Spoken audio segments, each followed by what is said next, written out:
معاكم منى مصطفى، تربيه متخصصه في تنشئه الاطفال وازاي نفهم اطفالنا بشكل صح وازاي نتعامل معاهم بشكل افضل، مش بس نحكم عليهم.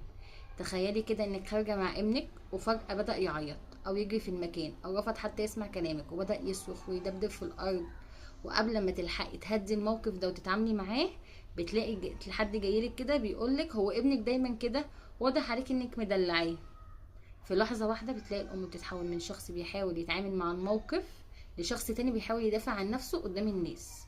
للأسف احنا بقينا في مجتمع بيحب يحكم بسرعة على الناس اللي حواليه. بنشوف طفل بيتصرف تصرف معين فبنحكم على الأم، ننسى ان احنا شفنا دقيقة واحدة من حياة أسرة، لكن الأم هي اللي عايشة مع طفلها 24 ساعة. يمكن الطفل ده تعبان، يمكن نام متأخر وصاحي مقريف، يمكن لسه خارج من تطعيم، يمكن بيمر بمرحلة نمو طبيعية، بس كل ده محدش بيفكر فيه. الكل بيشوف النتيجة ومحدش بيسأل عن السبب. وعلى كده ان تلاقي اللي هي بتعلق لك دي اصلا وبتنتقد هي ابنها بيعمل كده واكتر من كده، وما بتحبش حد يعلق على عيالها. طيب التعليقات دي بتأثر على الام؟ في ناس بتفتكر ان الجملة اللي قالوها هتتنسي، بس الحقيقة لا. في بعض الامهات بترجع البيت وهي بتعيد نفس الكلام ده في دماغها، بتقول هو انا فعلا مقصرة، يمكن انا السبب، يمكن انا ام فاشلة. مع الوقت هتلاقي ثقتها بنفسها بدأت تقل وبدأت تقارن نفسها بكل ام حواليها.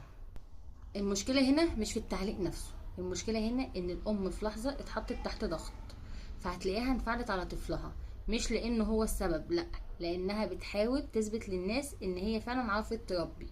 فتلاقيها بتصرخ في مكان عام، بتشد الطفل بعنف جدا، بتعاقبه على موقف كان محتاج فيه احتواء منها. هنا الطفل بيدفع تمن كلام ناس ملهاش اي علاقة بحياتهم، ما يعرفوش حاجة عنها. طيب بقى، لو حد جه علق على ابني، اسألي نفسك سؤال واحد بس: هو الشخص ده يعرف ابني؟ الشخص ده عايش معايا تفاصيل يومي؟ الشخص ده يعرف حاجة عن تربيته؟ لو الإجابة بالنسبة لك لأ، يبقى رأيه مش هو اللي هيحدد إذا كانت انت أم ناجحة ولا لأ. وطبعا ده مش معناه ان احنا نرفض اي نصيحة بتجيلنا، بالعكس، هي النصيحة لو جاية من شخص متخصص او شخص بيحب يساعد باحترام نستفيد منها، لكن في فرق كبير بين النصيحة وبين الانتقاد.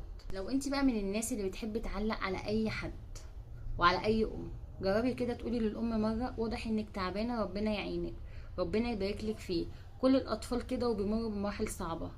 يمكن الجملة دي بتفرق في يومها اكتر بكتير جدا من اي ملاحظة واي انتقاد. تعالى اقولك على حاجة: الام مش محتاجة حد يحاسبها في كل خطوة، هي محتاجة دعم وتشجيع مننا ومساحة تغلط وتتعلم. كل طفل ليه رحلته، كل طفل ليه مرحلته، كل ام ليها ظروفها، فبلاش تحكمي على ام من دقيقة او دقيقتين شفتيها فيها مع طفلها وفي قصة كاملة انت ما تعرفيش حاجة عنها.